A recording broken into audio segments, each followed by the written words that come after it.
బోనం అయితే ఊరిస్తున్నాయి చూడండి. ఇట్లా కొంచెం పసుపులో ఆయిల్ వేసుకొని కలిపి మంచిగా ఇట్లా బోనం సర్వకు అయితే రాయాలి. ముందైతే రవతెండి సర్వలు ఉండేవి బోనం సర్వలు. ఇప్పుడు రవతెండి సర్వలు వాడద్దంటారు కాబట్టి ఈరోజు అయితే నేను స్టీల్ దాంట్లోనే వండేసిన. ఇట్లా బోనంకి మంచిగా పసుపు నూనె కలిపి రాసి బొట్లు పెట్టి ఇట్లా బొట్లు అయితే పెట్టుకోవాలి.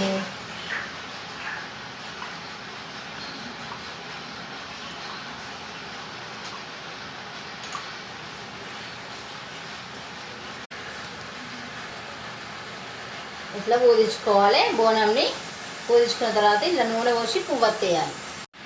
ఇట్లా మనం బోనంలో పెట్టుకోపోవడానికి పెరుగు ఇంకా పచ్చమూర కూడా ఒక గిన్నెలో పెట్టి ఇట్లా తీసుకోవటం. అక్కడికి అయినాక పడల మీద పెట్టి అమ్మవారికి నైవేద్యం మీద వేపుతాం. దీపం కోసం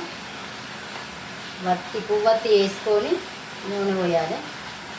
మనం ఉండాలి కాబట్టి కొంచెం ఇట్లా పోసి కొన్ని బియ్యం అయితే పోస్తే మనము వత్తి కదలకుండా, కొన్ని బియ్యం పోసినామంటే వత్తి కదలదు.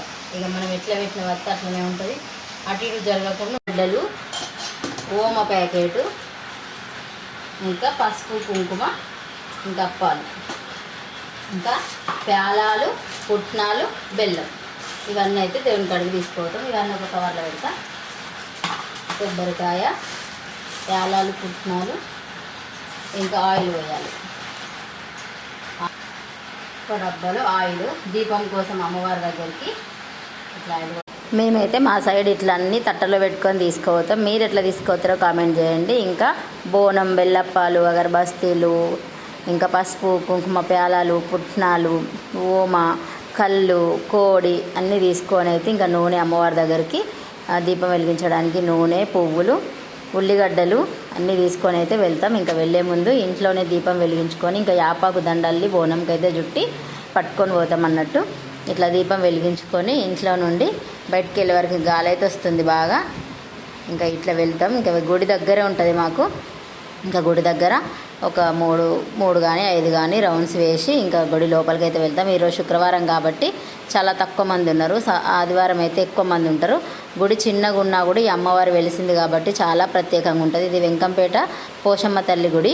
ప్రతి ఇయర్ ఆషాఢ మాసంలో ఇక్కడ బోనం సమర్పించి అమ్మవారికి మొక్కులు పెట్టడం అయితే ఆనవాయితీ. ఇక మా ఇంటి పోచమ్మ బోనం మీకు ఎలా అనిపించింది? నచ్చితే సబ్స్క్రైబ్ చేసుకోండి.